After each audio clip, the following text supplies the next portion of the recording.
Hey, what's up? This is Ricardo at Parts People, and in this video, we'll outline the steps for completing a part replacement on your Dell PC. Visit our website and use this coupon for a 5% off discount.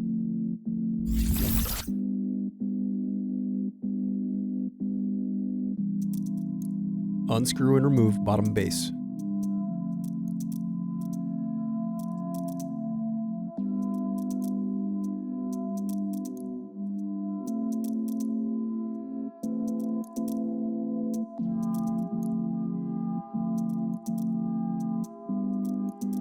Now unscrew and remove battery.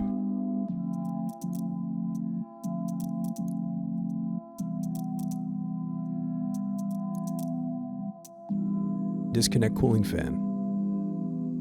Now unscrew and remove heatsink.